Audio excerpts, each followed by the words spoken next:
The rain lashed my face like a whip. I stood on the shoulder of the interstate, watching the taillights of that familiar black SUV disappear into the downpour. My left cheek burned, and I could taste iron in my mouth. My knee throbbed from where it had hit the pavement when I was pushed out of the car. "You better remember this, you old hag. You pull this again, and you'll be sleeping in a dumpster." The image of my daughter-in-law, Jessica, screaming those words at me from the rolled-down window was seared into my mind. In my 69 years of life, I never thought I'd be abandoned on the side of a highway by my own son. How did it come to this? I wiped the mix of rain and tears from my face, my mind reeling back to just a few hours ago. Today was my grandson Leo's 6th birthday. I'd woken up extra early to make his favorite meal, a slow-cooked pot roast and creamy mashed potatoes, packed it all into insulated containers, and took 2 different city buses for nearly 2 hours to get to their house. Ever since my husband passed away 5 years ago, my son, Michael, and his family had become my entire world. "Mom, why did you take the bus again?" "I told you we'd come pick you up," Michael said as he opened the door. He frowned when he saw the containers in my hands. "You brought more food? The fridge is already packed." I managed a weak smile. "Leo loves it, and it gives me something to do." Jessica walked out of the bedroom, her lips curling into a tight line when she saw what I was holding. "Mom, we're trying to follow a scientifically backed diet for him. All that butter and salt in your cooking isn't good for his development." Her words felt like a needle to my heart, but I kept the smile plastered on my face. A little treat once in a while won't hurt. Just then, Leo ran over and hugged my legs. "Grandma, I want pot roast." Jessica immediately pulled him away. "Go wash your hands first," she instructed, then lowered her voice to me. "Mom, please don't always spoil him like this." I opened my mouth to respond but said nothing. This wasn't the first time. Ever since Leo was born, the clashes over our parenting philosophies had grown more frequent. She was all about modern, gentle parenting methods she'd read about in books, while I just thought a child needed some good old-fashioned home cooking and an extra sweater when it was cold. The birthday dinner was at a fancy downtown restaurant. I felt a knot in my stomach just looking at the prices on the menu. A single meal here cost more than my entire weekly budget. Leo spent the entire time glued to a tablet, watching cartoons, while Jessica and Michael occasionally spoon-fed him a bite. I wanted to say that staring at a screen while eating was bad for his digestion, but I remembered our earlier exchange and forced myself to swallow the words. On the way home, the rain started. I sat in the back with Leo, who had fallen asleep beside me. Soft music played through the speakers as Michael and Jessica murmured to each other in the front.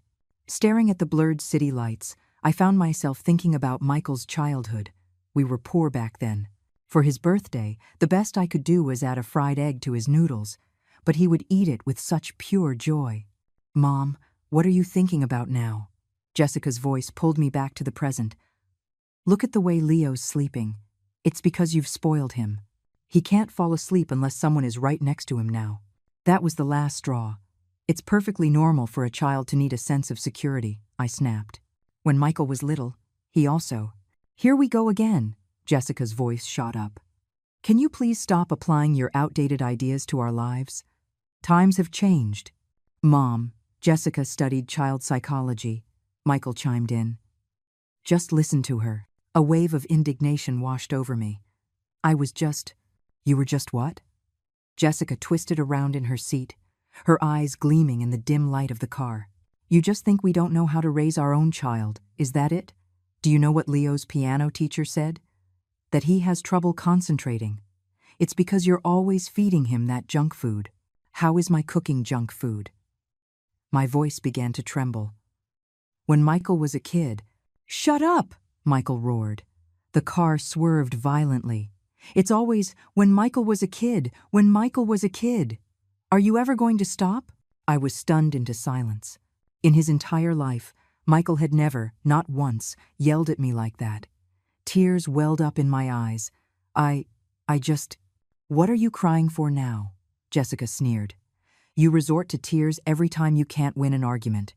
Who are you trying to look pathetic for?" Just then, the shouting woke Leo, and he started to wail. Jessica immediately turned to soothe him, muttering, "See? Now you've woken him up." Michael pulled the car over onto the emergency shoulder. Before I could even process what was happening, he turned around, and the back of his hand struck my face. "Mom, can you just give it a rest?" His face, illuminated by the passing headlights, looked like a stranger's. "You're always criticizing, always telling us what to do. We don't need you running our lives." I clutched my cheek, too shocked to speak. Was this the son I had worked my fingers to the bone to raise? The same boy who would bring me an umbrella in the rain and stay by my bedside all night when I was sick? "Get out," Michael said, his voice cold as ice. "What?" I thought I had misheard him. I said, "Get out. Go cool off," he ordered. He unbuckled his seatbelt, walked around to my side, and yanked the door open. I stumbled out of the car, my legs shaking. Before I could find my footing, Michael threw my handbag out after me and slammed the door shut. Jessica rolled down her window to deliver her final, heart-shattering blow. "You better remember this, you old hag. You pull this again, and you'll be sleeping in a dumpster." And then they drove away, leaving me alone in the torrential downpour, soaked to the bone, my heart ripped to shreds. The rain fell harder. I trudged along the shoulder of the highway, my steps heavy. My phone was in my purse, but I was afraid to use it. The last time I had called Michael to tell him he was working too many hours and needed to take care of himself, Jessica had accused me of interfering in their lives. Water droplets blurred my glasses, making it impossible to see clearly. Cars sped past, spraying me with dirty water. Not a single one stopped to ask if the drenched old woman needed help. How had the world become so cold? After what felt like an eternity, I finally saw a sign for a rest stop. My legs were screaming in protest, but I gritted my teeth and pushed forward. The lights of the service plaza were a warm beacon in the stormy night, my only glimmer of hope. I must have been a terrifying sight when I pushed open the door to the convenience store. The young girl behind the counter gasped. "Oh my God, ma'am, what happened to you?" I opened my mouth to speak, but the world went black, and I collapsed on the floor. I awoke on a small cot, covered with a dry blanket. My wet clothes had been replaced. A woman who looked to be in her 50s was sitting beside me. "You're awake," she said, smiling as she handed me a cup of hot water. "You gave us quite a scare. You passed out in the store with a high fever." I struggled to sit up, my body aching all over. "Thank you." "Where am I?" "You're at the highway rest stop." "I'm Brenda, the night manager," she said, helping me adjust my pillow. "We've called for an ambulance, but the rain is making the roads treacherous, so it might be a while." I shook my head. "No, don't worry about it. I'm fine," I said, trying to get up. Brenda gently pushed me back down. "Don't be stubborn. You were out in that storm for who knows how long. You need to get checked out." She hesitated for a moment. "How did you end up walking on the highway by yourself in weather like this?" The tears started flowing again. For some reason, I told this complete stranger everything. When I got to the part about my son slapping me, Brenda gasped. When I told her they had left me on the highway, she slammed her hand on the table in anger, and when I repeated my daughter-in-law's final words, her own eyes grew red. "Bastards," Brenda seethed. "I have a son. If he ever dared to treat me like that, I'd break both his legs." I shook my head with a bitter smile. It was my fault. I shouldn't always be meddling. "Bullshit," Brenda swore. "You're his mother. You have every right to say what you think. They use you when they need you, then kick you to the curb when they don't." I fell silent. She was right. After Leo was born, I had gone from being a mother to being a nuisance, an old woman poisoning their precious son with outdated ideas. "Do you have anywhere to go?" Brenda asked suddenly. I froze. My keys were in my purse, but my purse must have fallen on the highway when Michael threw it out. "Go back to them?" I shuddered, the image of Jessica's venomous glare flashing in my mind. "I thought so," Brenda sighed. "Look, how about this? When my shift is over, you can come stay with me for a few days, just until you figure things out." I looked at her, my heart filled with gratitude. I couldn't possibly impose. "Don't be silly. We all get old," she said, patting my hand. "My own mom passed away last year. Seeing you, it just reminds me of her." And just like that, I went to live with Brenda. Her husband had passed away years ago. My fever spiked to 103 degrees, and Brenda took time off work to care for me. 3 days later, the fever broke.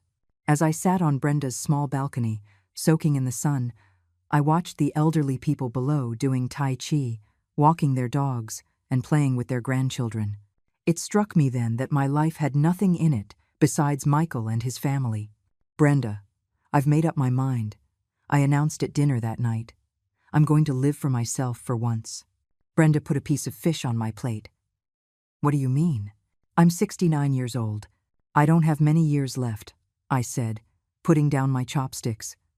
All these years, every penny I saved went to my son. I barely touched my own retirement money, always thinking I should leave more for them.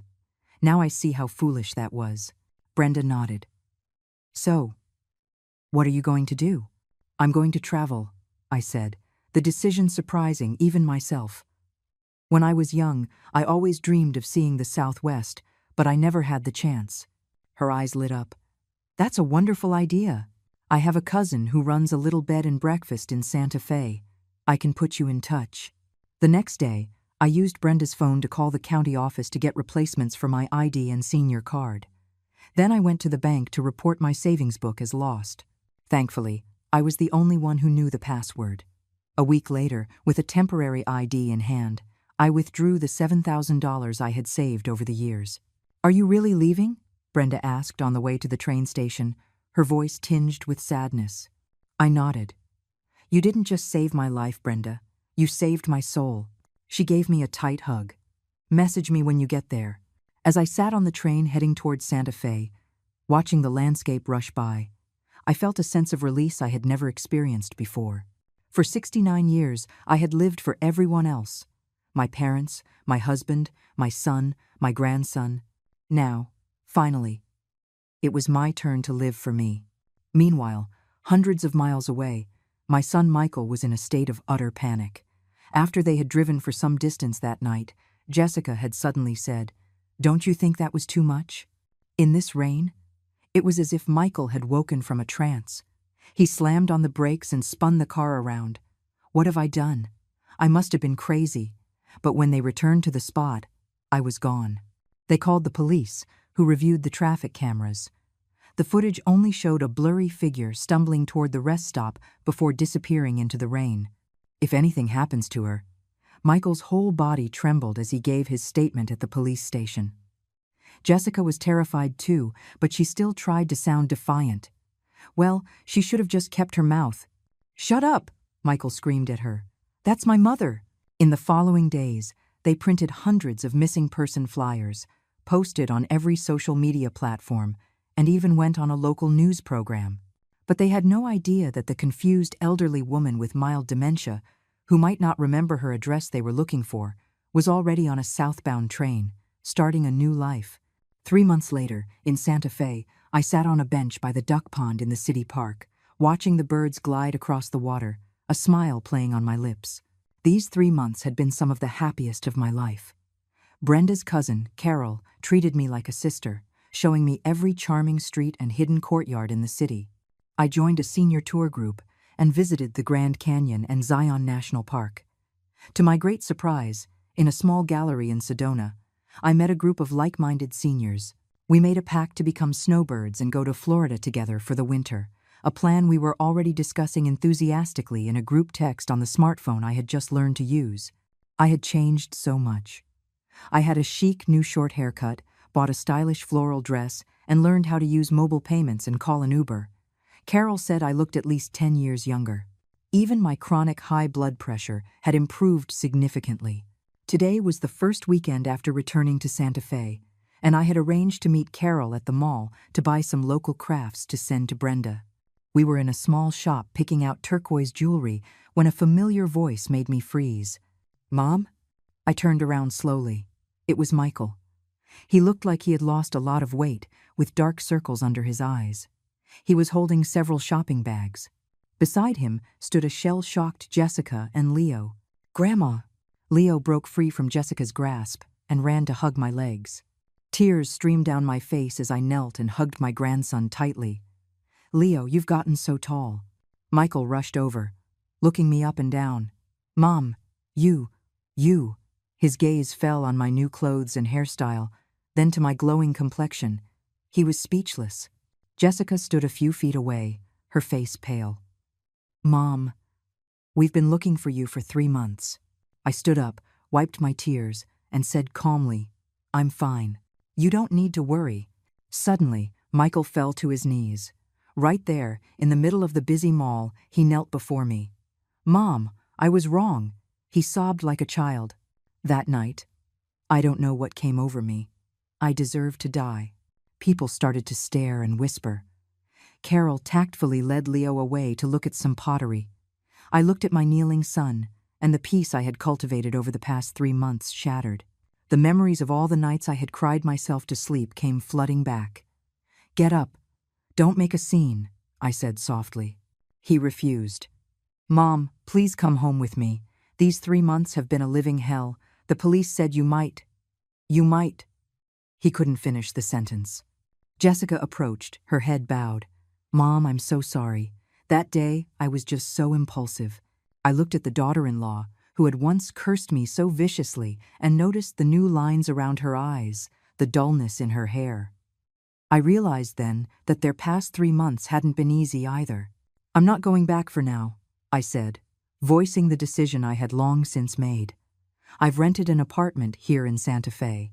I've made a lot of friends." Michael looked up, his eyes wide with disbelief. "Mom, you can't forgive me?" I sighed. "I forgive you, Michael, but I can't go back to living the way I did before." I paused, gathering my thoughts. "Son, I've had a lot of time to think. After your father passed away, I placed all my hopes on you. That was my mistake. A mother shouldn't stake her entire existence on her child." Michael stared at me, as if he were seeing me for the first time. "I plan to live here for the long term," I continued. "I'll come back to visit Leo sometimes. And you're always welcome to visit me here." Jessica burst into tears. "Mom, we really know we were wrong. Leo asks where Grandma went every single day." At the mention of my grandson, my heart softened. "I'll video call him often," I said, pulling out my phone. "Let's add each other on Facebook." Michael looked at me, expertly navigating my smartphone, his expression a mixture of shock and awe. "Mom, when did you?" I smiled. "Just because you're old doesn't mean you can't learn new things." We exchanged contact information and agreed to a video call the following week. As they were leaving, Michael suddenly asked, "Mom, were you happy these past 3 months?" I looked out the window at the brilliant New Mexico Sunday. "Yes," I said honestly. "Happier than I've ever been." The look in Michael's eyes was a complex cocktail of guilt, shock, and something I had never seen there before: respect. "That's good," he whispered. "Mom, I patted his shoulder. "Go on now, drive safe." Watching my son and his family walk away, I felt a strange sense of calm. At 69 years old, my life was just beginning. Back in my small rented apartment, I set down the bag of gifts and sat in the rocking chair by the window, lost in thought. The sun filtered through the sheer curtains, casting a warm patch of light on the floor. 3 months ago, I could never have imagined I would reunite with my son's family this way. My phone buzzed. It was a message from Carol. "You saw your son. How did it go?" I replied, "It was calmer than I expected. They don't look like they've been doing well." Carol's reply came quickly. "Are you softening?" I stared at the message, my finger hovering over the screen. Was I? When I saw Michael kneeling on that polished mall floor, sobbing his heart out, I did feel a sharp pain in my chest. He was the child I had carried for 9 months, the flesh and blood I had raised. But strangely, apart from that fleeting pang, what I felt more was a sense of release. "No," I finally typed back. "But I did promise to video call with Leo." Putting my phone down, I went to the small kitchen to start dinner. The 1-bedroom apartment, which Carol had helped me find, was small but bright and affordable. I had learned to cook a few simple Southwestern dishes and planned to try my hand at a green child stew I'd had at a restaurant and couldn't stop thinking about. Just as the stew began to simmer, my phone rang. A video call from Michael. My heart skipped a beat. We had said next week, but it had only been 3 days. When I answered, Leo's round face filled the screen. "Grandma," he shouted excitedly. "Daddy told me to call you." My eyes instantly filled with tears. "Leo, you're such a good boy. Have you had dinner yet?" He pouted. "I want to eat Grandma's pot roast." The camera shook, and I saw Michael's hand on Leo's shoulder. He looked even more haggard than he had at the mall, his stubble more pronounced. "Mom," his voice was hoarse, "Leo wouldn't stop fussing to see you." I adjusted the phone's angle to show the window behind me and the small succulents on the sill. "When you come to visit, I'll make it for you, okay?" "Grandma, why don't you come home?" Leo asked innocently. "My little bed is still there." The question was a knife in my heart. Off camera, I heard a soft sniffle. It must have been Jessica.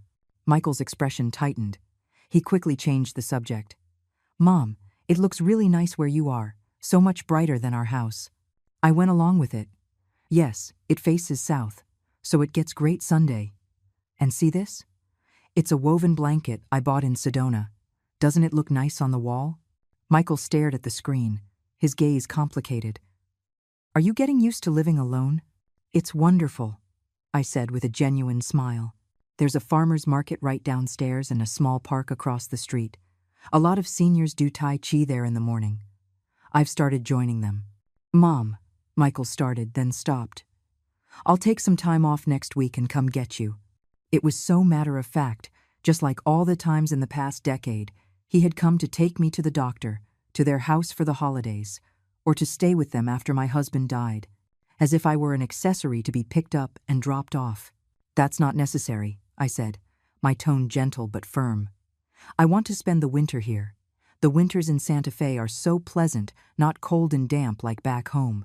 My firm refusal, something he had never heard from his mother who always just said okay, was met with a stunned silence. After a moment, Jessica's face appeared at the edge of the screen, her eyes red and swollen. "Mom, Leo hasn't been eating well lately. The doctor said there's nothing wrong, he's just being picky." I could almost hear the sound of her gritting her teeth, asking for help from the woman she had called an old hag. It must have been incredibly difficult for her. "Try a little ginger ale," I said, catching myself giving the kind of old-fashioned advice she despised. I quickly added, "But of course, you should listen to the doctor." To my surprise, Jessica didn't argue. Instead, she took out her phone to make a note. "How much should I give him?" The question astonished me.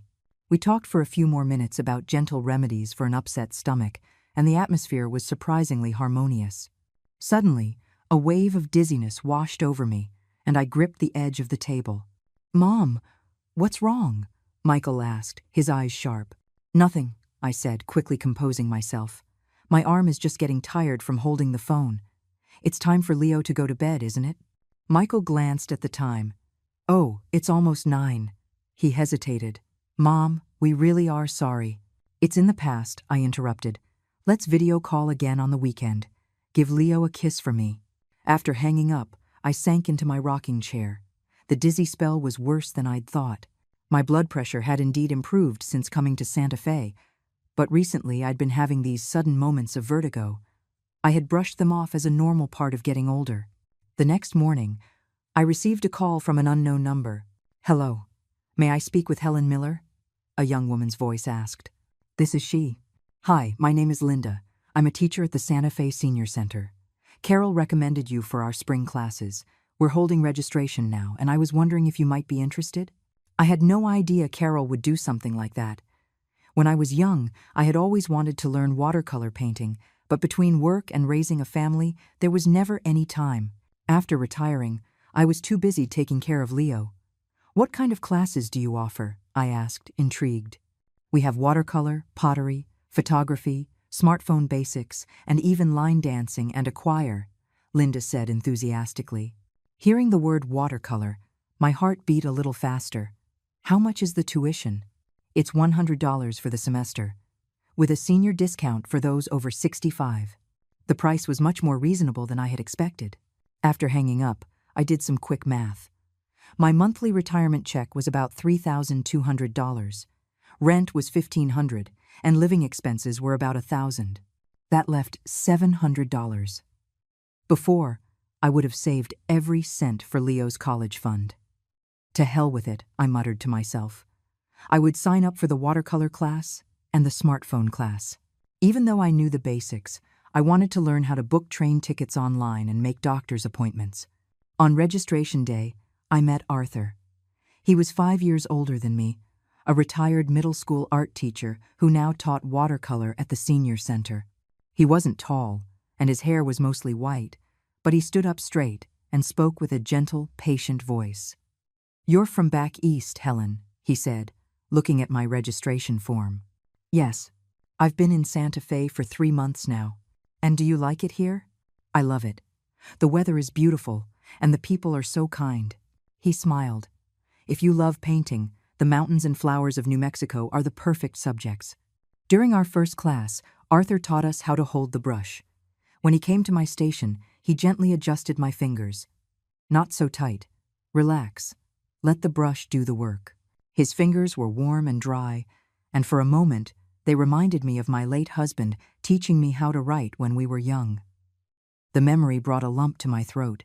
After class, he stopped me. "Helen, have you studied art before?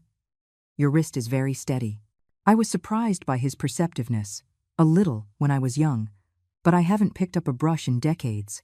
"I can tell you have a good foundation," he said, handing me a slip of paper. "This is the address for our art studio. We have free practice hours on the weekends. You should come by." I took the paper, feeling a flutter of a long-forgotten excitement. When I got home, I excitedly called Carol to tell her about the class, but I could tell from her voice that something was wrong.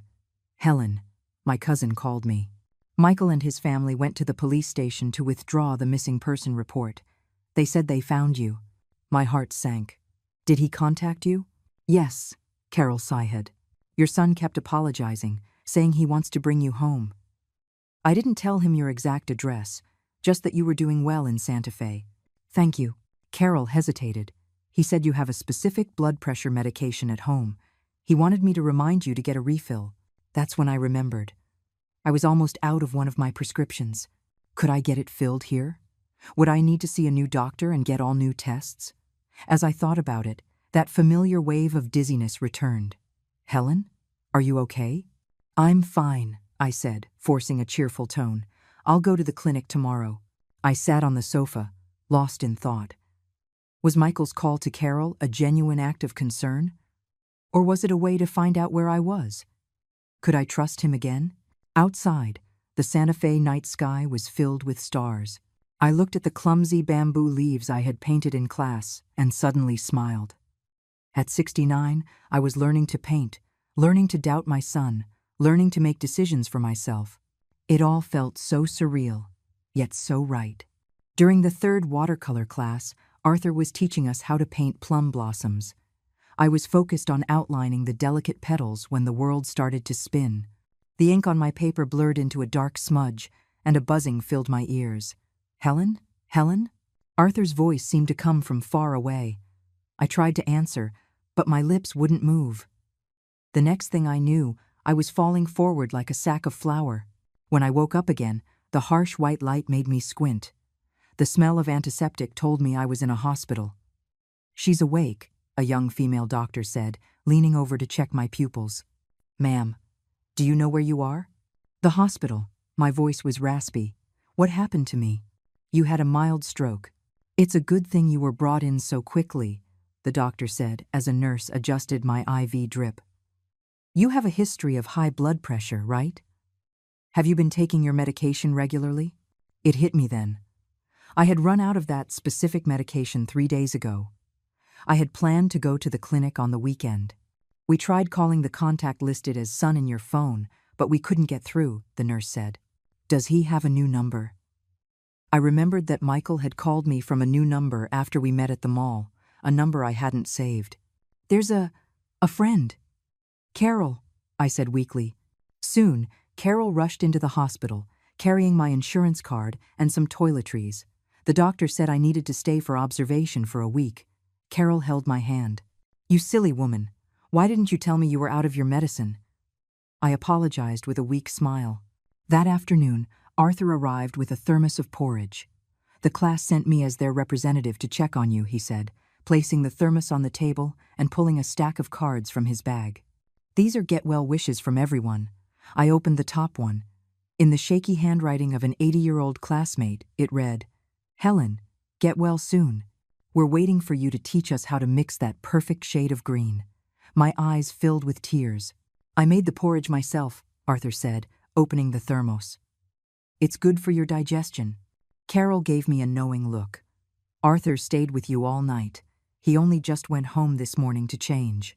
I looked at Arthur, astonished. The tips of his ears turned slightly red. "It was nothing. You just focus on getting better. I'll come see you tomorrow." After they left, I finally worked up the courage to ask Carol to help me call Michael. "Are you sure?" she asked. "If they know you're in the hospital, they'll—" "I know," I sighed. "But it was a stroke. They have a right to know." Carol dialed the number and briefly explained the situation. I could hear Michael's voice, suddenly sharp and loud, through the phone. "What hospital? Which room? We're on our way." After she hung up, Carol shook her head. "From the sound of it, he's going to drive through the night to get here." I felt a mix of anticipation and dread. In sickness, one craves family. But I was terrified of going back to being a burden. The next morning, the door to my hospital room was thrown open. Michael rushed in, his face covered in stubble, his eyes bloodshot. A haggard-looking Jessica followed him. "Mom!" Michael stumbled toward my bed, wanting to hug me but afraid to touch anything. "How are you? Does it hurt?" His familiar concern brought a lump to my throat. But then I saw Jessica behind him, clutching a fruit basket, her eyes puffy and her lips pressed into a thin line. "I'm fine," I said, trying to sound strong. "It's just a minor thing." A few days of observation. Just then, the doctor came in for his rounds and explained my condition in detail to Michael. I would need to be on medication long-term, have regular checkups, and it would be best if someone were around to keep an eye on me. After the doctor left, he turned to me. "Mom, when you're discharged, you're coming home with us. Jessica already cleared out the south-facing bedroom for you." I looked at Jessica, stunned. She lowered her head. "Mom, we were wrong before. Leo talks about you every single day. The change was so drastic I couldn't process it." The daughter-in-law who had cursed me was now inviting me into her home. I'm fine here in Santa Fe," I stammered. "So fine you end up in the hospital with no one knowing?" Michael's voice rose. Then he quickly lowered it. "Sorry, Mom, I didn't mean—" Jessica tugged on his sleeve and said to me, "Mom, you get some rest. We're going to talk to the doctor." After they left, I heard their muffled argument in the hallway. "What was that about?" "I thought we agreed to respect her decision," Jessica said. "But she's sick. She needs someone to take care of her," Michael practically growled. "And you're going to quit your job to do that? What about the mortgage, the car payments, Leo's school?" There was a long silence. Then I heard Michael's choked voice. "Jessica, she's my mother. When I was a kid, I had a terrible fever, and she carried me for miles in the snow to get to the hospital. Now she's sick. I can't just—" My heart twisted. He remembered. He remembered everything I had done for him. The argument stopped. A little while later, Michael came back into the room alone, his eyes red. "Mom," he said, sitting on the edge of my bed. He asked, so carefully, "Do you really not want to come home?" I looked at his exhausted face and suddenly understood. My refusal wasn't punishing them, it was punishing myself. I longed to be close to my son and grandson, but I was terrified of repeating the past. "It's not that I don't want to go back," I said softly. "I just don't want to be your burden." The tears finally fell from Michael's eyes. "Please," he begged, "let me be your son again." His words broke down all my defenses. I reached out and stroked his messy hair, just as I had when he was a feverish little boy. "Okay," I whispered through my own tears. "But on one condition. Anything. I need my own space and my own time," I said firmly. "I want to go to my art class twice a week, and I want to see my friends." A smile broke through his tears. "Of course, Mom. You should have your own life." Just then, Jessica returned with the doctor, who explained all the post-discharge instructions, emphasizing my need for a quiet, comfortable living environment.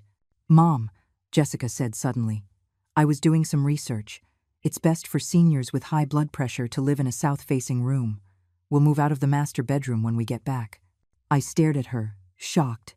The master bedroom was their pride and joy, the one they had decorated perfectly for their wedding. "No, you don't have to." "Yes, we do," Jessica said firmly. "Leo can have the guest room. We'll move into the attic." This was too much. I looked at Michael, who seemed just as surprised as I was. Clearly, this was not something they had discussed. The day before I was discharged, Arthur came to help me with the paperwork. Michael was at the pharmacy, and Jessica was packing my things in the room. "Helen," Arthur said, handing me a paper bag. "This is a local herbal supplement. It's supposed to be good for cardiovascular health." "Thank you for everything, Arthur," I said gratefully. "I'm so sorry I have to drop out of your watercolor class." "Don't worry about it," he smiled. "I have a beginner's textbook for you. You can practice at home." He took a book from his bag, and I saw a slip of paper tucked inside. While Jessica wasn't looking, I glanced at it. It was a phone number, and the words, "Call anytime." My heart beat a little faster. Michael returned from the pharmacy and paused when he saw Arthur. "This is Arthur, my watercolor teacher," I explained. "This is my son, Michael." The two men shook hands. I noticed Michael sizing Arthur up, his expression a mix of curiosity and suspicion. "Mom mentions you often," Michael said.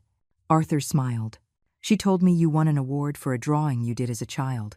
Michael looked at me, surprised. "You still remember that?" "Of course," I said softly.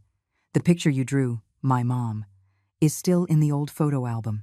Michael's eyes reddened again. He turned to Arthur. "Thank you for taking care of my mother. She means the world to me." On the day we left Santa Fe, both Carol and Arthur came to see me off. Carol pressed a huge bag of local specialties into my hands. "Call any time you want to come back," she said. Arthur handed me a rolled-up scroll. "A small gift. You can open it on the way." In the car, I carefully unrolled the scroll. It was a beautiful ink wash painting of a single plum blossom with a line of calligraphy that read, "Blooming alone in the cold." Tears fell onto the rice paper. "Mom, that Arthur fellow," Michael said, looking at me in the rear-view mirror. "He's just a teacher," I said quickly, then realized how defensive I sounded. "A very nice, patient teacher." Jessica turned around and gave me a long, meaningful look, but said nothing. As the car sped down the highway, the scenery blurring past, I thought about how, just 3 months ago, I was abandoned on a road just like this, soaked and hopeless. Now, I was sitting in my son's car, carrying gifts from new friends, returning to the home that had once hurt me so deeply. Life was a strange, winding road. I looked out the window and noticed the wildflowers blooming brightly on the roadside. As we pulled into our familiar neighborhood, my heart began to pound. 3 months ago, I had left this place in shame. Now, what role was I returning to? "We're here, Mom," Michael said, turning off the car. "Wait here, I'll carry you upstairs." "No need," I said with a smile. "The doctor said a little activity is good for my recovery." The elevator ride up was awkward. Leo clung to my hand as if he were afraid I might vanish again. Jessica stared at the floor numbers, and Michael kept wringing his hands. The apartment door opened, and I gasped. The heavy, dark curtains were gone, replaced with light, airy ones, just like in my Santa Fe apartment. On the coffee table was a blooming orchid, next to the woven placemat I had bought in Sedona. "Your room is this way," Michael said, leading me to the master bedroom. When he opened the door, I nearly cried. It was a near-perfect replica of my little home in Santa Fe. The same beige bedding, the same rocking chair, even a few succulents on the windowsill. The walls were decorated with enlarged, framed photos of the landscapes I had taken on my trip. I was too choked up to speak. "It was Jessica's idea," Michael said softly. "She said you loved your place in Santa Fe, and we thought we wanted you to feel at home." Jessica stood in the doorway, twisting her fingers. "I hope it's to your liking. All the furniture is new." I took her hand. "Thank you. It's beautiful." Leo bounced into the room. "Mommy and Daddy worked on it for days. They wouldn't let me see." Dinner was takeout, but I noticed Jessica had made me a special bowl of porridge, very similar to the one Arthur had brought me. The small gesture warmed my heart.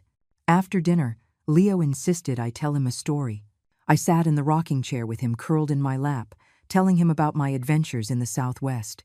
"Grandma, do the mountains really look like they're painted?" he asked, his eyes wide. "They really do." Grandma saw them with her own eyes. I pulled out my phone to show him pictures.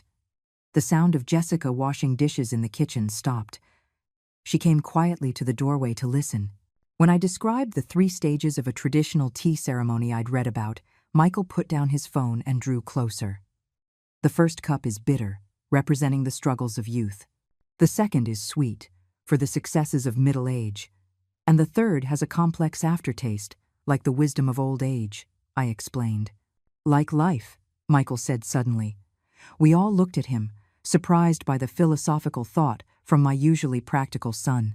"You're right, Michael," I said, smiling at him. I saw something different in his eyes, a new depth, a kind of peace. That night, lying in the unfamiliar bed in my familiar home, I sent a message to Carol. "Arrived safely." They decorated my room just like my place in Santa Fe. She replied instantly, "That's thoughtful of them. Arthur says hello." At the mention of his name, a warmth spread through my chest. I opened the scroll he had given me and read the inscription again. At the bottom, in tiny characters, was another line. "The winter plum, tempered by frost, grows more fragrant." The next morning, I woke at my usual 6 o'clock and found Jessica already in the kitchen. "Mom, you're up so early," she said, surprised. "If you need anything, just tell me." "It's a habit," I smiled. "I went for a walk every morning in Santa Fe." Jessica hesitated. "Well, I could walk with you in the community garden. Leo is still asleep." I was touched by the offer. The morning air was crisp and clean. We walked side by side on the tree-lined path, a comfortable silence between us. "Mom," Jessica began, "I am so sorry." I patted her hand. "It's all in the past." "No," she said, shaking her head as tears streamed down her face. "You don't know how much I regret what I said that day. I stopped and gently hugged her. I was at fault too. I was too stubborn. I thought about it every day for 3 months," she sobbed, "wondering if something terrible had happened to you. Leo kept asking if he was the reason you left. My heart ached. Silly boy. It had nothing to do with him." When we got back, Michael was up, clumsily trying to make breakfast.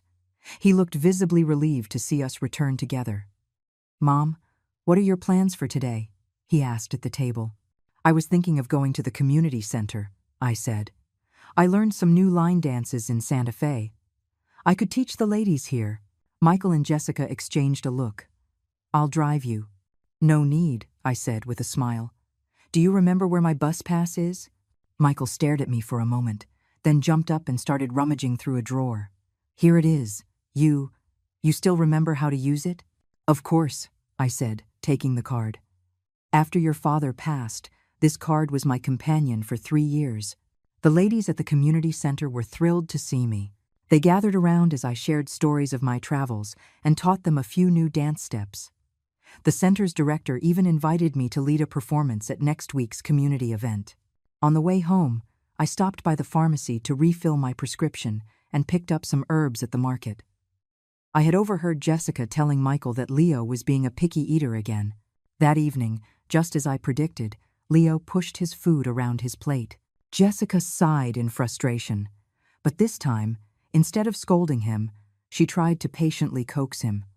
I quietly went to the kitchen, brewed a mild herbal tea, and placed it on the table. Jessica looked at it, then poured a small cup for Leo.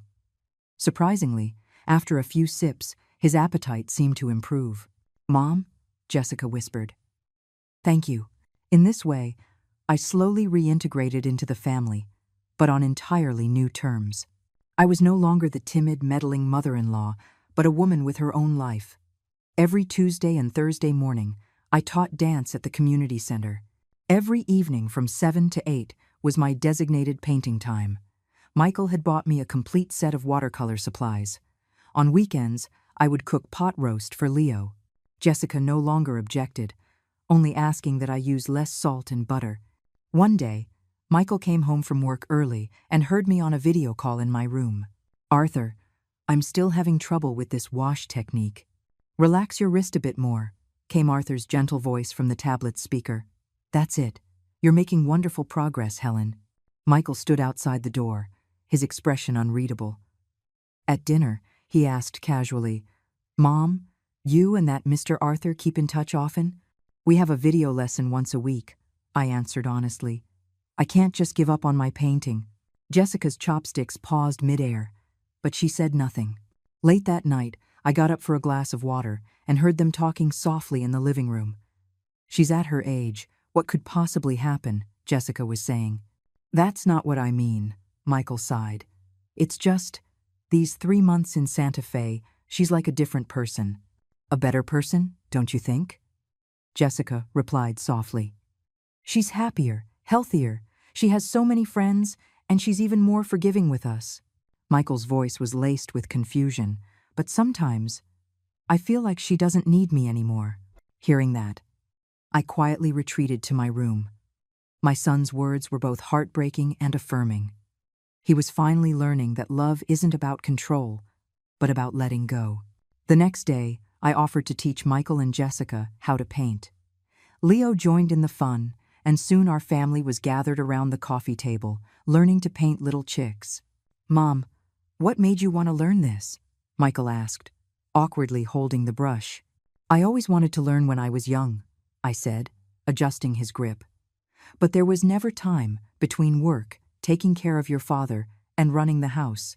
Jessica looked up. And now? Now, I said, looking at them both, it's time to live for myself. Michael's eyes grew red. He looked down, and a single tear fell onto the paper, blooming like an unexpected little flower. Life settled into a rhythm that was smoother than I expected, though not entirely without its bumps. I maintained my schedule of going to the community center on Tuesdays, Thursdays, and Saturdays, spending the rest of my time at home. This new routine was difficult for Michael to accept at first. Mom, isn't today Thursday? He asked one rainy morning as he saw me putting on my shoes. Yes, it is. The choir has rehearsal, I said, tying my rain boots. But, he hesitated. Jessica has to work late, and I was hoping you could pick up Leo from preschool. I paused. What time does he get out? 4 o'clock. I calculated the time. Rehearsal ends at 3. That's plenty of time. Michael looked relieved, but also a little embarrassed. Or I could just leave work early. I looked him straight in the eye.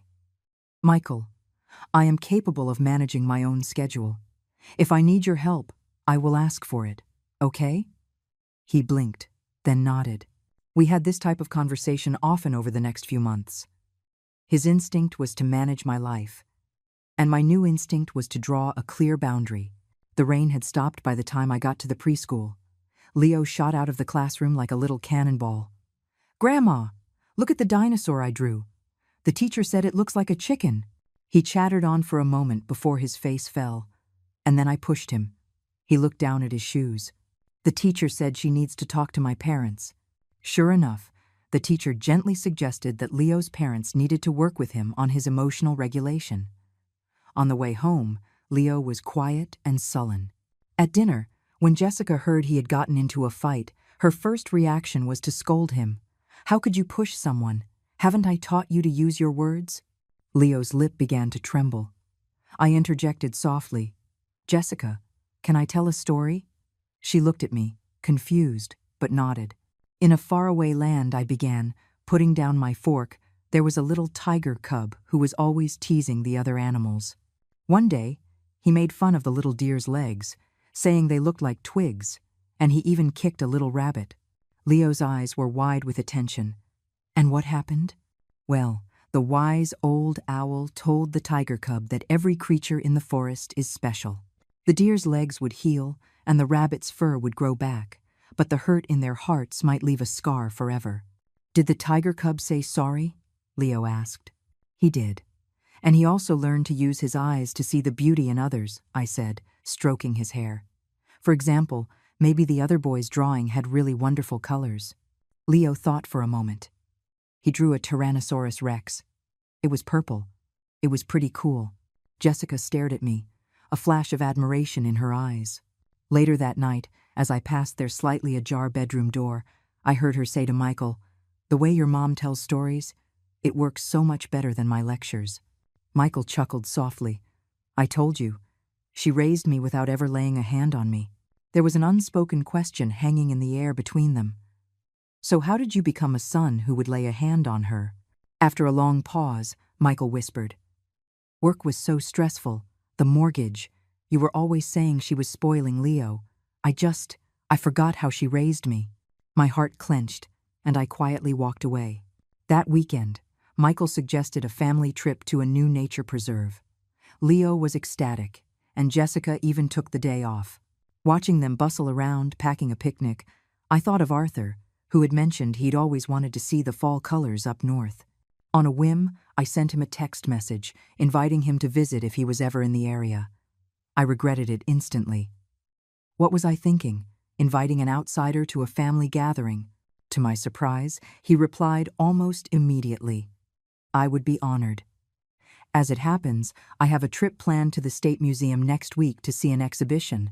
Perhaps I could arrive a day early. I stared at the screen, my heart pounding. How would I tell Michael and Jessica? What would they think?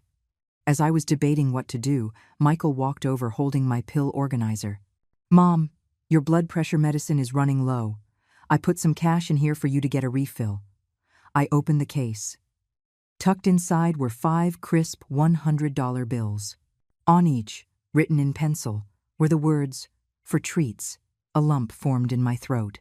When he was a little boy and our budget was tight, I would give him pocket money with the same notes scribbled in the corner. Now, the roles were reversed. Michael, I began hesitantly, next Saturday, a friend of mine would like to come over for dinner. Is it Carol? She's more than welcome, he said, not looking up from the picnic basket. No, it's Arthur. He's coming to town for an exhibit. Michael's movements froze. He slowly looked up. Just him? Yes, I said, suddenly feeling like a child who had done something wrong. If it's not convenient, it's convenient. Of course it's convenient. His voice was a little too loud. Any friend of yours is a friend of ours. But his face clearly said, why didn't you tell me sooner?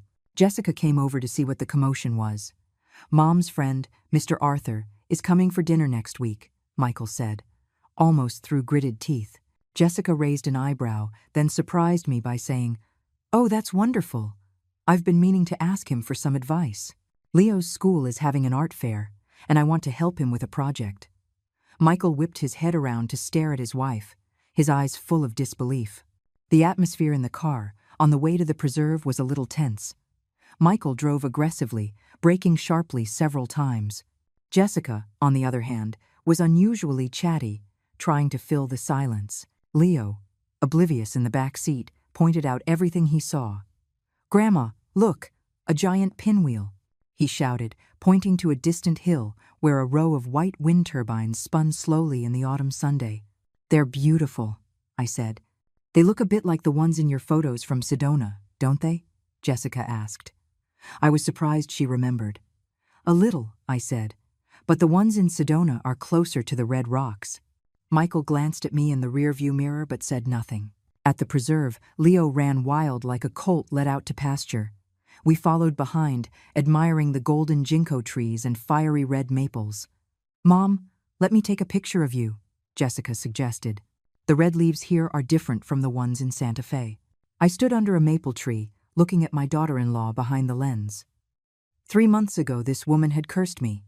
Now, she wanted to take my picture. Life was truly strange.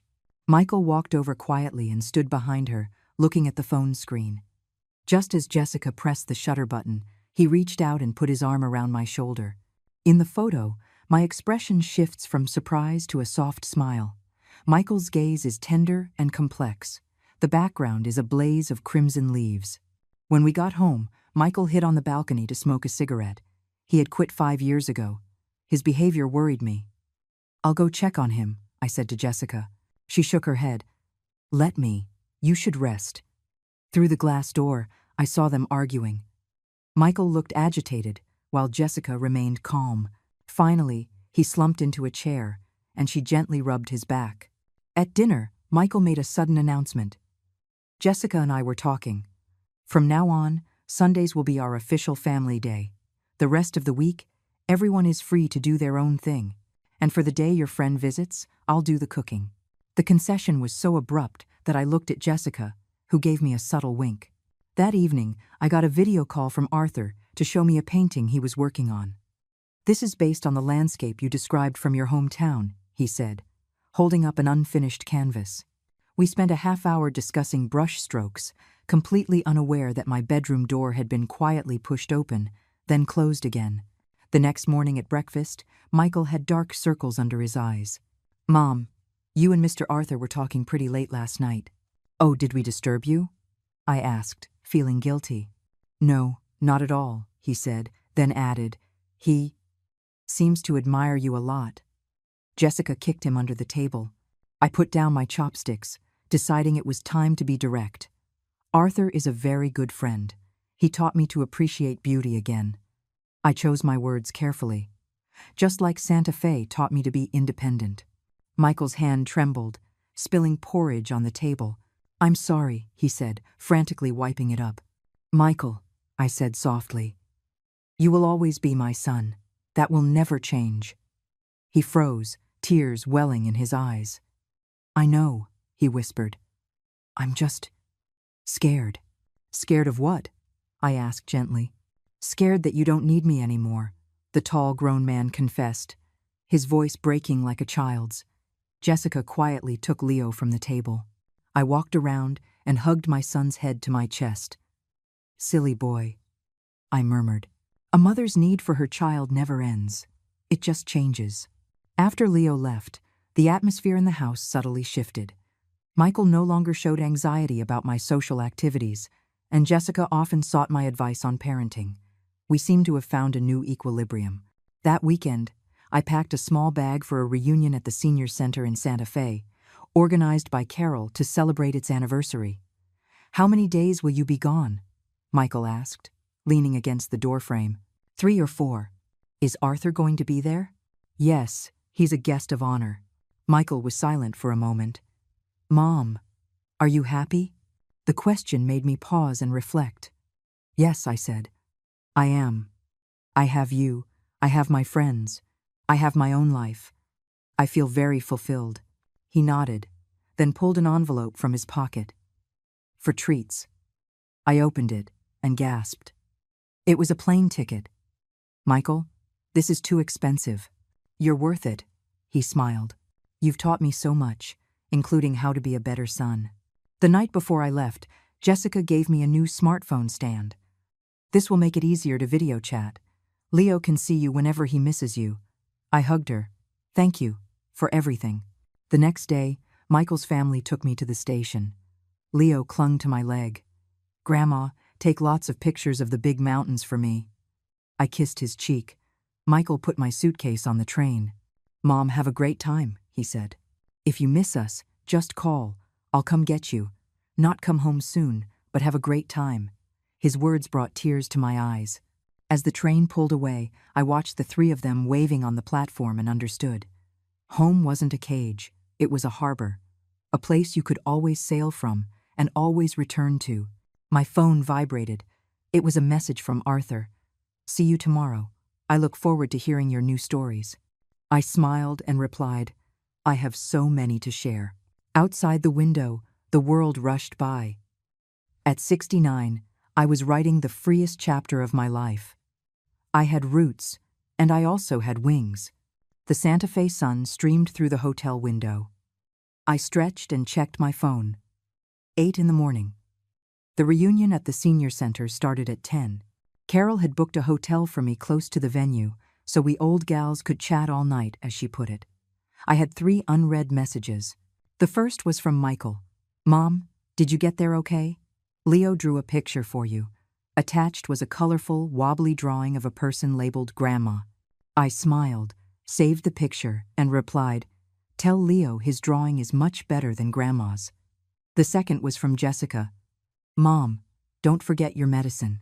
The temperature changes a lot in Santa Fe, so dress warmly." This level of concern was unimaginable 3 months ago. I texted back my thanks and promised to bring them some local cookies. The third was from Arthur. "See you at the center. I have a surprise for you." It was followed by a smiley face emoji. My heart did a little flip, a reaction I quickly told myself was inappropriate. As I washed my face, the person in the mirror seemed like a stranger. Her hair was short and stylish, her complexion rosy, even the wrinkles around her eyes seemed softer. Was this really the same woman who had been left to die in a rainstorm, filled with despair? The reunion was in the senior center's main hall. The moment I walked in, Carol rushed over to hug me. "Helen, I've missed you so much." Behind her were 24 of my former classmates, all beaming. Surprise! Arthur stepped out from the crowd, holding a beautifully mounted scroll. "This is for you." He unrolled it to reveal a stunning, intricate painting of a peony, with the inscription, "Tempered by frost, grows more fragrant." "Arthur," I whispered, my fingers lightly touching the petals, "this is too much." "Not nearly as precious as the painting of the city park you gave me," he said with a smile, referring to the clumsy, amateurish piece I had insisted on giving him before I left. Carol nudged me. "He stayed up for nights finishing that, you know." "Nonsense," Arthur said, his ears turning red. "Don't listen to her, Helen." Amid the laughter, a sharp pain shot through my chest, radiating down my left arm. The room went dark, and the scroll slipped from my fingers, clattering to the floor. "Helen! Helen!" A chorus of voices exploded around me, but all I could see was Arthur's face, wide with terror. Then, the world went black. When I woke, the familiar smell of antiseptic told me I was back in the hospital. A young doctor was checking the monitors. "She's awake," he said, leaning over. "Ma'am, do you know where you are?" "The hospital." My voice was a rough whisper. "What happened?" "You had a heart attack." "It's a good thing you were brought to the ER so quickly," he said, adjusting my IV. "We'll need to do an angiogram and possibly put in a stent. Is your family here?" "Family." The word made my throat ache. I shakily reached for my phone on the nightstand, but it wasn't there. "Here it is," Arthur said from the doorway. He rushed to my bedside and handed me the phone. "Carol is taking care of the paperwork. I brought all your things." The doctor looked from him to me. "And you are?" "A friend," Arthur answered quickly, though his ears were red again. I took the phone, my son's contact name staring back at me, a painful reminder of that night on the highway. Was I now, once again, the needy mother calling for help? My thumb hovered over the call button for a long time before I finally pressed it. "Mom," Michael's voice was cheerful. "Are you having fun at the reunion?" "Yes," I said, trying to keep my voice steady. "It's wonderful. I'm just at the hospital for a routine checkup." The doctor suggested an angiogram. There was a sudden silence on the other end, followed by muffled sounds, and then Jessica's voice. "Mom, which hospital are you at?" "We're coming right now." "No, don't be silly," I said weakly. "Leo has school." "Mom," Michael's voice was suddenly stern. "Tell me the truth. What happened?" It was the same tone he used when I tried to hide a fever from him as a child. A mother knows her son, and a son knows his mother. "It's my heart," I finally admitted. "It's serious." Less than 10 minutes after I hung up, Carol rushed into the room. "Helen, Michael said he's driving through the night to get here. He told me to tell you not to be afraid, that he's got everything under control." His words, relayed through a friend, made the tears I'd been holding back finally fall. The same son who had abandoned me in the rain was now racing through the night to save me. The procedure was scheduled for the next morning. Arthur insisted on staying the night, no matter how much I protested. Late that night, the pain returned, sharp and terrifying. I curled into a ball, biting my lip to keep from crying out. "Helen," Arthur noticed immediately. He took my hand. "Is it bad?" I nodded, cold sweat drenching my hospital gown. He pressed the call button for the nurse and, with his other hand, began applying gentle pressure to a point on my wrist. "Breathe with me, Helen." Slowly. After a nurse gave me a painkiller, just before I drifted off, I heard Arthur tell the doctor, "Her son will be here in the morning. She's a very strong woman. She never likes to show her weakness." His words made me think of when Michael was little and sick, how I would stay up all night sponging him down, then pretend to be full of energy for work the next day. He had seen my strength. He understood. When I opened my eyes again, it wasn't Arthur sitting by my bed, but Michael, his face haggard and his eyes bloodshot. "Michael," I whispered, unable to believe he was there. So fast. Did you speed? He managed a weak, raspy smile. Got 3 tickets. It was worth it. I noticed his suit was wrinkled, his tie askew. I took the earliest flight. He squeezed my hand. Mom, the doctors told me everything. You need the angiogram and maybe a stent. They need a family member to sign the consent forms. I looked at his exhausted face and realized that in the eyes of the law, I was now an old woman who needed her son's permission to be treated. The thought made my throat tighten. I'm sorry to trouble you, I whispered. Michael's eyes immediately filled with tears. Mom, don't ever say that. Before the procedure, the doctor explained all the risks. Michael listened intently, asking sharp, intelligent questions, like the engineer he wasn't. When it came time to sign the forms, his hand shook so badly he could barely hold the pen. Don't be scared, I found myself comforting him. It's a minor procedure. He forced a smile. I know. My mom is the bravest person I know. The angiogram revealed a severe blockage. As they wheeled me into the operating room, I saw Michael at the end of the hall on the phone, his back rigid with tension. The surgery was a success. When I was back in my room, Jessica and Leo were there. Leo ran to my bed, but Jessica quickly pulled him back. Gently, Grandma's sore. I'm not sore, I smiled weakly. Come here, let Grandma see you. Jessica's eyes were red, her usual perfect makeup slightly smudged. Mom, you scared us to death.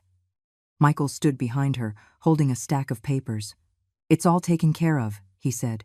A private room, the best cardiologist in the hospital. That evening, Jessica took Leo to a hotel to rest, and Michael insisted on staying the night.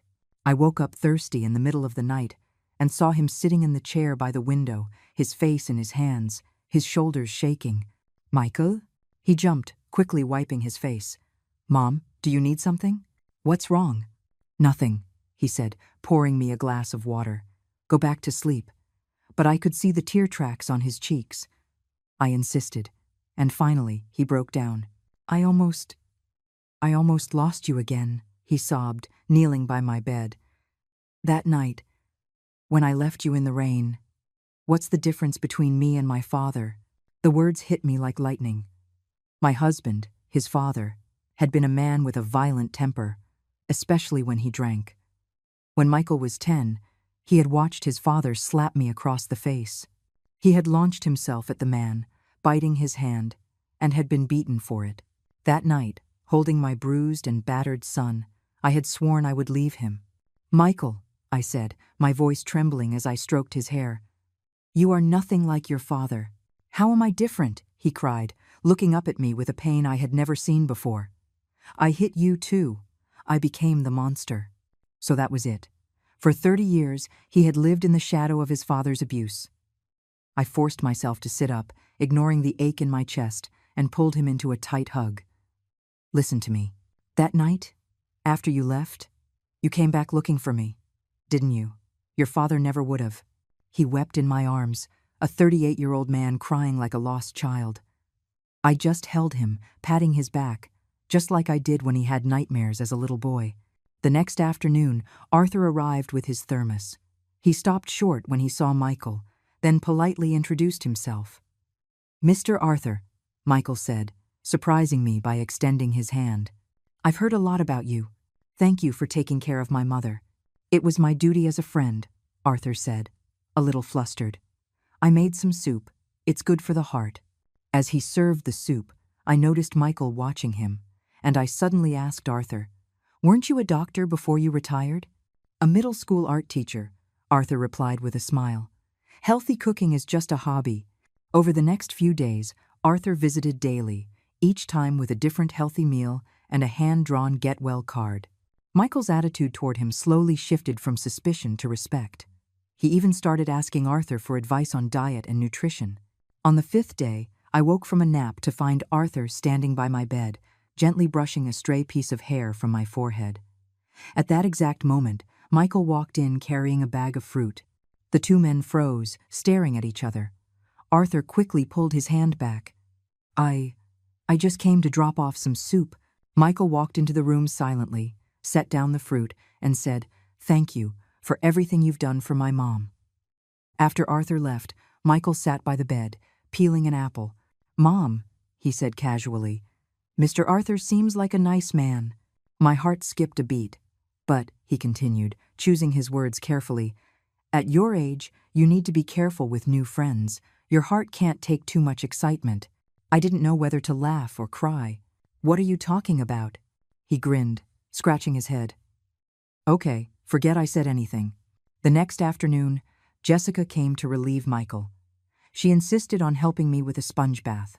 This was the same daughter-in-law who used to subtly complain about my old people smell, now carefully and gently washing my arms and back. Her fingers paused on a faint scar on my lower back. "This is from when I had Michael," I explained. "He was a breech birth. I needed a C-section." Jessica's hand trembled. "The scar is so long." "The surgical techniques weren't as good back then," I said lightly. "You women have it so easy now, with epidurals and everything." Suddenly, she started to cry, her tears falling onto my back. "Mom, I'm so sorry. I never knew." I turned and took her hand. "It's all in the past." The day before I was discharged, the doctor gave us a long list of instructions. Michael diligently typed everything into his phone while Jessica was on her phone with our local clinic, arranging for follow-up care. "Mom," Michael said after the doctor left, "Jessica and I have been talking. When you get back?" I tensed, afraid he would insist I move in with them. "We rented a small, ground-floor apartment with a little yard for you, just a 5-minute walk from our place." He smiled.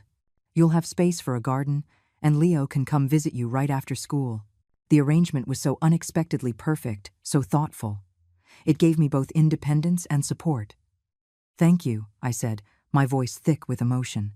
On the drive home, Michael drove with extreme care, constantly checking on me in the rear-view mirror. Jessica kept turning around to ask if I was warm enough, if I needed a drink. Leo sat beside me, chattering away about preschool. The sun streamed through the windows, warm and comforting. I thought of the inscription on Arthur's painting. "Tempered by frost, grows more fragrant."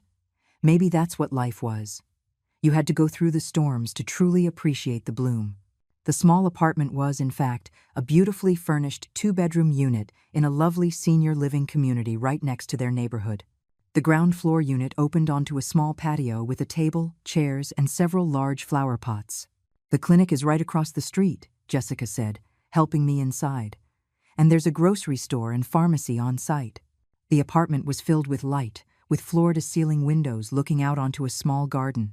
The bedroom was simple, with a single bed, a small desk, and the framed photos from my trip hanging on the wall. "Do you like it?" Michael asked anxiously, setting down my bags. "We tried to match the style of your place in Santa Fe." I looked around, my throat tight. "I love it. But it must be so expensive." Michael and Jessica exchanged a smile. "Mom," Michael said, "we didn't rent it. We bought it." "You bought it?" I nearly fell over. "How could you? You have a mortgage." "I got a promotion last year," he said. "And besides, Jessica and I owed you this." "Please, Mom, just relax and enjoy it," Jessica added. "We've arranged for a cleaning service to come twice a week, and you can either eat at the community dining hall or cook for yourself." I sank onto the sofa, speechless. This was more than I could have ever dreamed of. It was independence, but without the loneliness. "What about Leo?" I asked. "He'll be here right after school," Jessica laughed. "He was our project supervisor for decorating this place. He insisted that you needed a dinosaur pencil holder on your desk." The image of my grandson, diligently placing a T-Rex on my desk, made me smile. After I was settled, Michael took me to the community clinic. A kind, middle-aged doctor reviewed my medical history and gave me an emergency alert bracelet. "If you feel any discomfort, just press this red button." "Someone is on call 24 hours a day," she explained to Michael, who took notes on everything. He even asked questions I hadn't thought of, like whether I could still do line dancing or have an occasional glass of red wine. On the way back, I asked him, "Michael, how do you know so much about cardiac care?" Pushing my wheelchair, he answered quietly, "I've done a lot of reading these past 3 months." I realized then that he had been preparing for this day ever since I had disappeared. As promised, Leo burst through the door the moment he got out of school. "Grandma, where's my dinosaur pencil holder?" he yelled, running to the desk. Satisfied that it was in its proper place, he pulled a small paper packet from his backpack. "For you, Daddy and I got them." I opened it. Inside were a few sunflower seeds. "The teacher said if we plant them now, they'll bloom in the summer," Leo explained excitedly. "They'll be even taller than me." Holding the tiny seeds, I thought of the towering golden sunflowers in Arthur's garden in Santa Fe, always facing the Sunday. "Let's plant them tomorrow, shall we?" I said, pulling Leo into a hug. That evening, Michael and Jessica insisted on having our first family dinner in my new home. Jessica brought over a few simple, healthy dishes, and Michael produced a bottle of red wine. "The doctor said a little is good for the heart," he announced proudly, pouring me a small glass. As we raised our glasses, Michael's voice cracked. "Welcome home, Mom." Those 3 words unleashed a torrent of tears. This wasn't a return to their home. This was a return to my own home. My new life began. Every morning at 7, Leo would arrive like a little alarm clock to walk with me to his bus stop. Afterwards, I would do my exercises in my little yard and water my sunflower seeds. I quickly made friends with the other residents, many of whom had similar living arrangements. We started a morning exercise group, a choir, and a book club. The vibrant community reminded me of my time in Santa Fe. One day, while unpacking, I found the set of paints and the unfinished canvas Arthur had given me. After some hesitation, I gave him a video call. "Helen," he said, his face lighting up the screen. "How are you feeling?" "Much better," I said, showing him my little yard. "Look, I'm about to plant sunflowers." We chatted for a while, and he told me that everyone at the senior center missed me. Before we hung up, he said, "I've put together a portable art kit for you, for painting outdoors. I'll mail it to you." I started to refuse, but the words that came out were, "Thank you, Arthur." The package arrived 3 days later. Inside the beautiful art kit was a small card, "For when you've recovered, we'll paint together again. The sunflowers of Santa Fe miss you. A." I tucked the card into the bottom of my pill organizer like a schoolgirl hiding a love letter. The next day, Michael came by with soup and saw me organizing my medication. His eyes fell on the hastily closed pill box, then to my flushed cheeks. He smiled knowingly. "Did you get a package from Mr. Arthur?" I nodded, embarrassed. "That's nice," he said, surprising me. "It's good to have people who care about you." Then he went about serving the soup as if nothing had happened, leaving me stunned. As my strength returned, I began to paint again.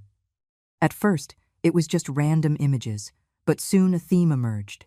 The storm, the taillights on the highway, the warm glow of the rest stop. I called the series The Stormy Night. The first time Michael saw them, he stood before the easel for a long time without speaking. "Mom," he said, his voice trembling, "is this how you saw it that night?" I realized then that the paintings were from my perspective, a perspective he had never considered. "It's in the past," I said lightly. "Painting is just part of my therapy." In May, my Stormy Night series was accepted into the city's senior art exhibition. To my surprise, one of the paintings won the award for most emotionally resonant.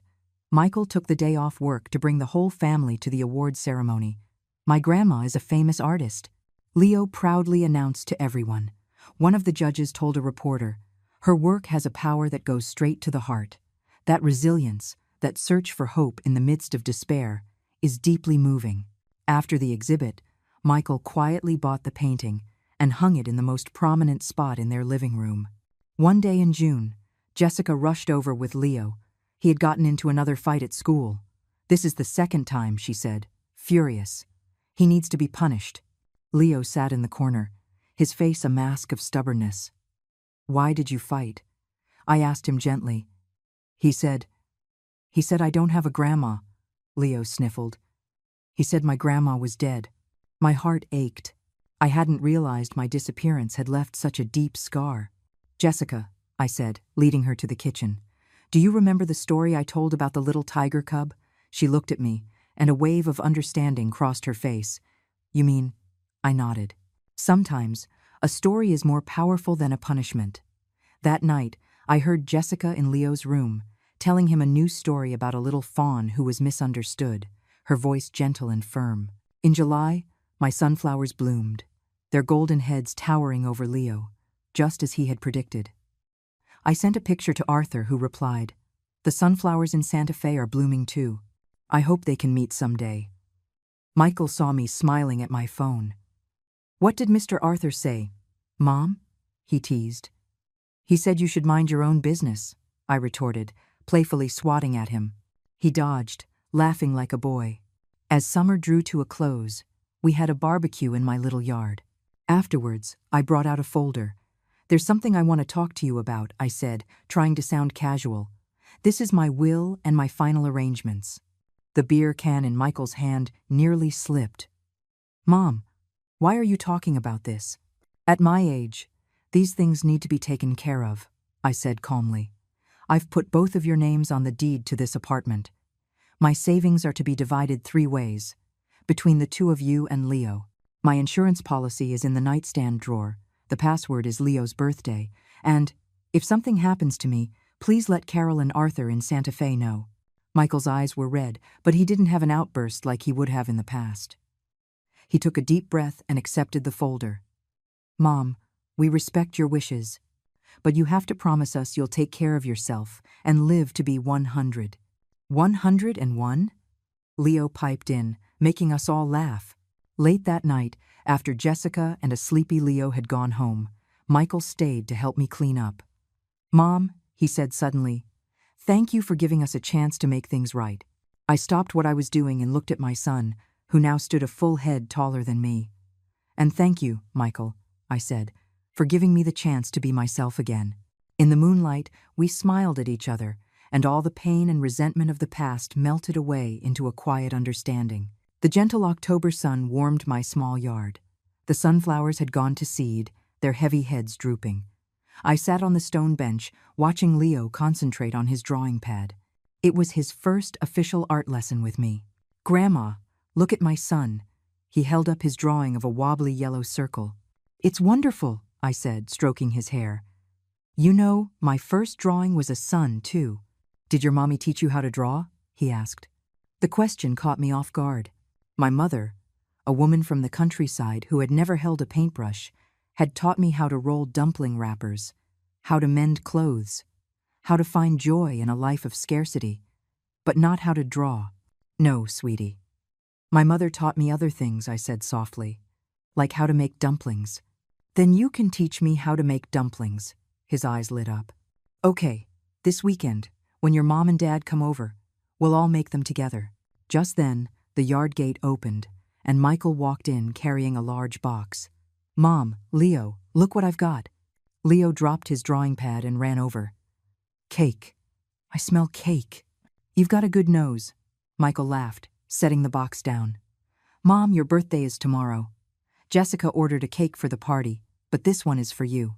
We can put it in your fridge." I had completely forgotten. Tomorrow was October 18th, my 70th birthday. A year ago, I was lying awake in their guest room, listening to them argue about how I was spoiling Leo. "You shouldn't have," I said automatically. "Yes, we should have," Michael said, crouching down to my level. "Mom, 70 is a big one, and Jessica has invited all your friends." He gave me a mischievous wink, "including Mr. Arthur." My heart fluttered. He's coming?" "Yes. He's flying in from Santa Fe," Michael said softly. "Are you happy, Mom?" I looked into my son's caring eyes and understood.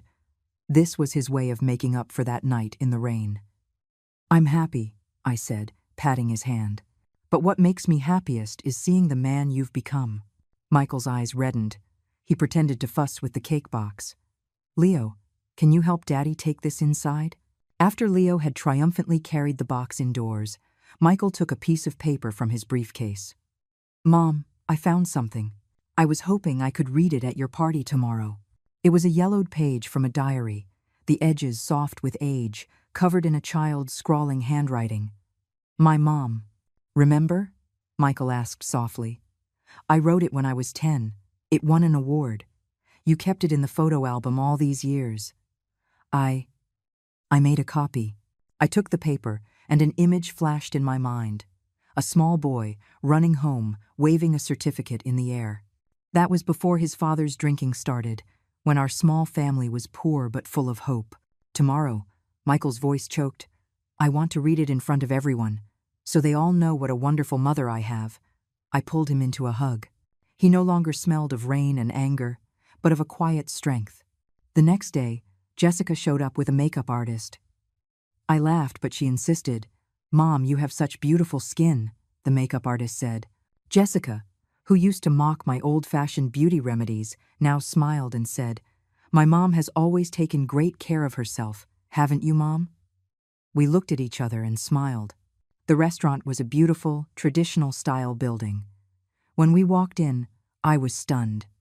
The main hall was filled with more than a dozen tables, bustling with people. There were my friends from the dance class and the community center, Michael's colleagues, Jessica's friends, and even Carol, who had flown in from Santa Fe and was waving at me. "Helen, over here," she called. I walked over and saw she was sitting next to Arthur.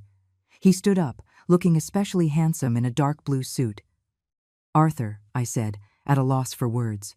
He handed me a long brocade box. "Happy birthday, Helen." A small token. I opened it. Inside was an exquisite paintbrush, the handle engraved with a phrase, "At 70, following the heart's desire." "This is too precious," I murmured. "Not as precious as your paintings," he said with a warm smile. After a few toasts, Michael tapped his glass for attention. "Today is my mother's 70th birthday," he began, his voice trembling slightly. "I'd like to read something I wrote when I was 10 years old." He pulled the copied page from his pocket. "My mom is the best mom in the world. She wakes up very early to make me breakfast. When I'm asleep, she is still mending my clothes. Once, I had a high fever, and my mom carried me to the hospital. She fell down on the way, but she held me tight so I wouldn't get hurt." Michael's voice broke. Jessica went to his side and took his hand. "My mom's hands are rough, but they feel so gentle. My mom says you should be like bamboo, straight on the outside, but hollow on the inside, upright and humble.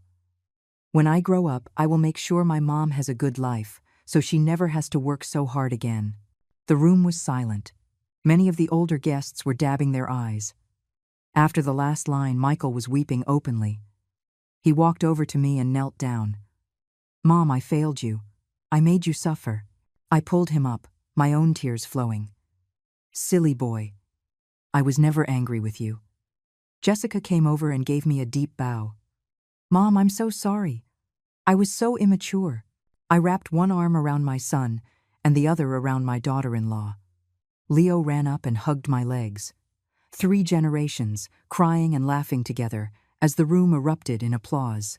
After the party, as guests were leaving, Arthur approached me.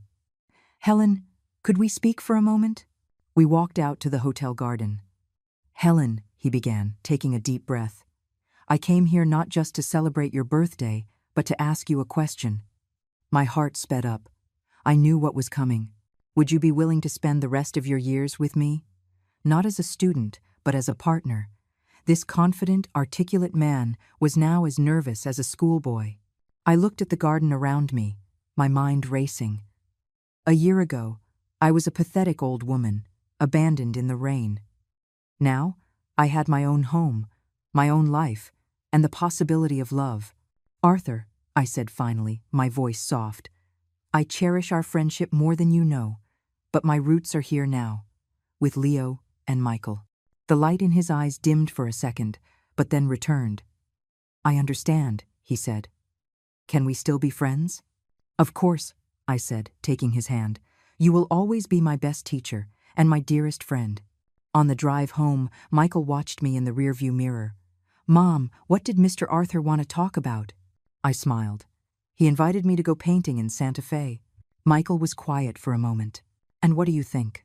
"I told him I might visit sometime," I said, looking out the window. "But my home is here. The only home I need is where you all are."